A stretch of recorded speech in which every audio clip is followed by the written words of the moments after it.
Be'ezras Hashem Yisbarech, we will be continuing with Perek Shlishi in the Rambam's Hilchos De'ot, the third chapter in the Rambam's laws of personal development, in his Sefer Mada, his book of knowledge. And in the first two chapters, we discussed personality types and attributes. The Rambam spoke about how the proper path, the Derech HaYeshara, is always the middle path between the two extremes. We spoke about the early Chachamim, the wise people who would calculate the two extremes and work to walk down that middle path. And we also spoke about these Chasidim, these pious people who would calculate their body's own misconceptions and their body's own lackings, and they would appropriately adjust to a certain extreme in order to compensate for their lacking. In today's Perek, the Rambam is going to speak about about one's natural tendency. Once he realizes that there's so many negative attributes in the world, that he might decide to cut himself off from worldly measures and worldly pleasures. And the Rambam is going to explain how that is not the correct path, and he's going to actually tell us how we should live our lives. So, Halacha Aleph. Shema Yemer Adam, a person might see Hayel v'Tava v'Kavi v'Kiyetza b'Hen Derech Ra. Hein, might see in Esa Adam in Olam. He might see all these negative attributes that literally remove a person from the world. Efresh mehem b'yoser v'esrachek l'tzad achrin. So what is he going to do? He's going to cut himself off from all the worldly pleasures, and he's going to go to the opposite extreme of all of these examples. Until he doesn't eat meat or drink wine. He doesn't marry a woman. And he's going to live in a dirty, poor, disgusting house. And he's not going to wear nice clothing. He's going to wear these sackcloths and dirty clothes. The Rambam gives examples of these type of pagan priests where they would go and they would isolate themselves off in a high area and they would become all dirty and disgusting just to lower themselves. Gam zoi derech rahi. The Rambam says this is also a bad path, and it's usher to follow in this path. Chassidus explains that our ikar avodah in this world is to create a dir b'tachtainim, to create a resting place for God in this lowly world. And therefore, what the Rambam's alluding to is the fact that you are going and cutting yourself off from this mission. You are actually denying the point of creation itself. Somebody who follows in these paths of the pagan priests, they're called a sinner. Like if the pasuk says with regard to a nazir, somebody who makes a vow not to drink wine, that when he would bring a carbon, that this was an atonement for his sins, so to speak. Amru Chachamim, so the Chachamim learned from here. Uma im nazir, shalai perish ella min hayayin sarich kapara. If a nazir who made a vow only to separate himself from one of the worldly desires, which is from grapes and wine, and he himself needs atonement. So somebody who decides that he himself is going to remove himself from all the pleasures of the world, so even more so, he's going to need kapara for his sin, he's going to need atonement for his sins. Therefore, the wise sages told us the only things that we should refrain from indulging in, the things that the Torah directs us to refrain from indulging in. And we shouldn't make these type of oaths and vows that we're not going to eat and drink and get pleasure from the worldly desire. And this is what our sages meant when they said, like, is it not enough for you what the Torah forbids? That you need to go and make other things forbidden for yourself. And the rule is, these people that are fasting all the time, that's not the proper way. Besanis, it's the wise men made it usher for somebody to destroy his body with fasting, with all things in this category.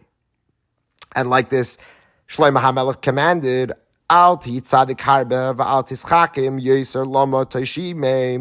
don't make yourself too righteous or too clever, because you're going to end up being desolate.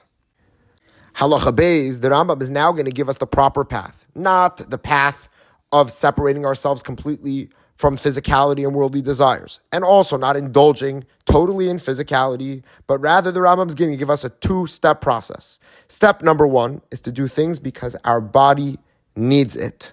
So he's going to go through health and eating and drinking, etc. And his second step in the following halacha is going to explain that once you get to this level of indulging in pleasures for your body's needs, to now concentrate all of that on the service of God. So, a person needs to focus all of his body desires in order to serve God alone, and all the things that he does when he sleeps and when he gets up and when he speaks is all for this purpose. So, Ketzad, how do we do this? Let's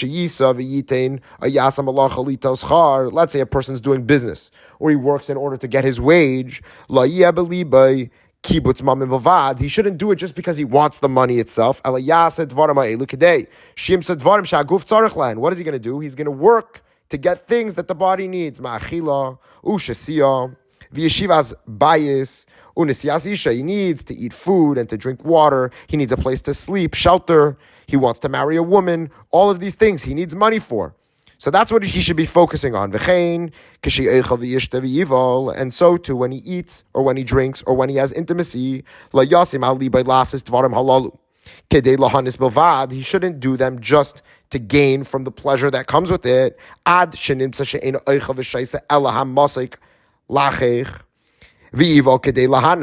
that he doesn't just eat the things that are sweet to his palate, or he has intimacy in order to gain physical pleasure.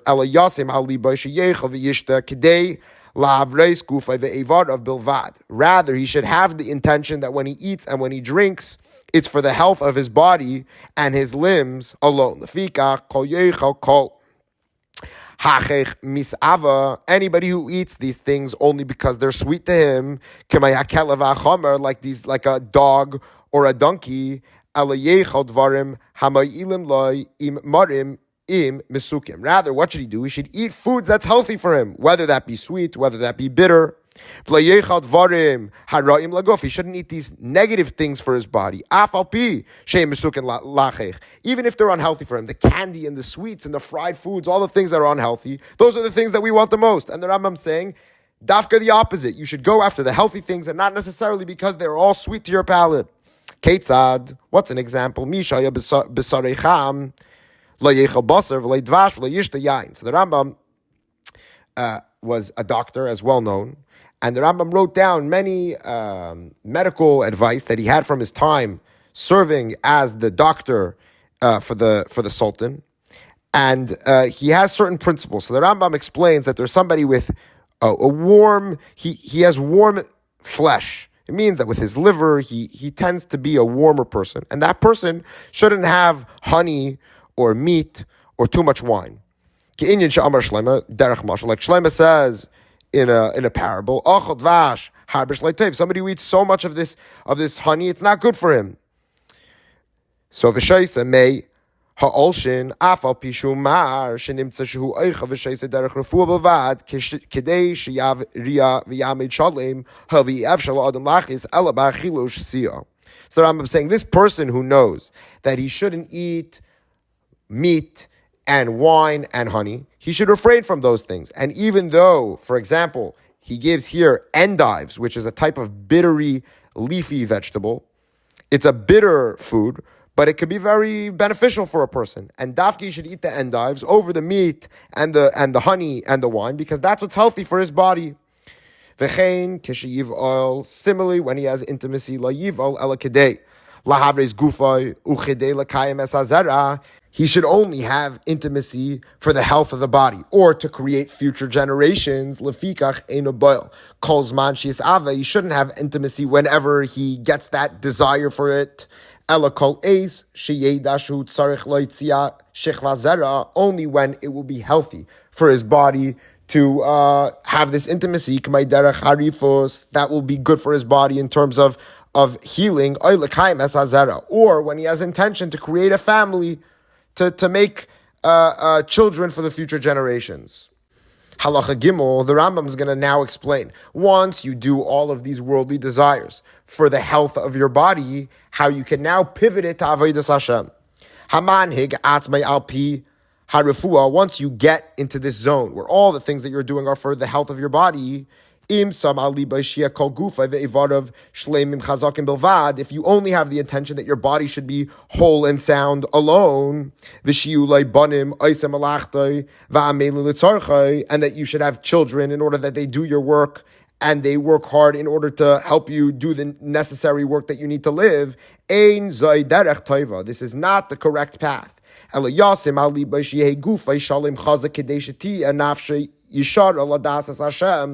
Rather, you should have the right intention.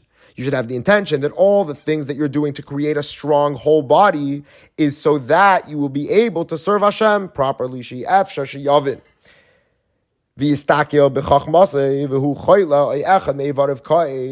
it's impossible to have the proper intention when serving Hashem when, for example, you're sick or when one of your limbs are hurting. And now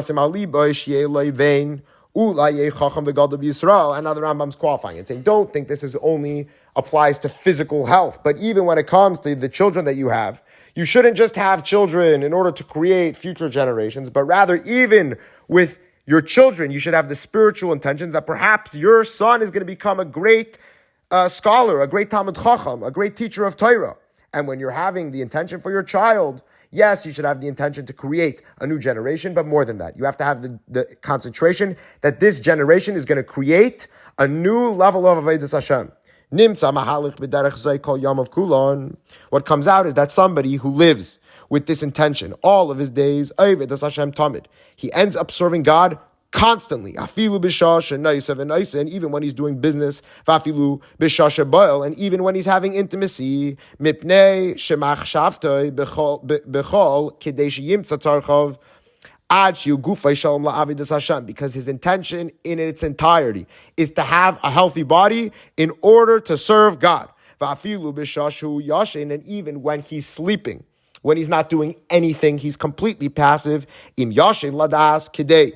If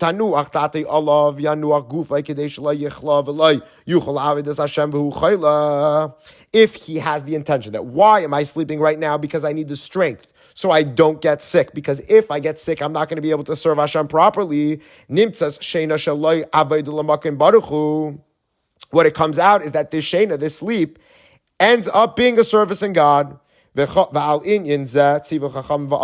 this is what our sages said, commanded when they said that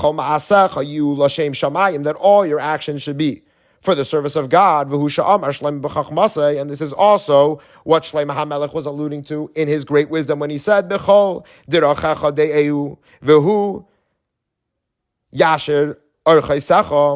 you should follow all of his ways and he will straighten your path.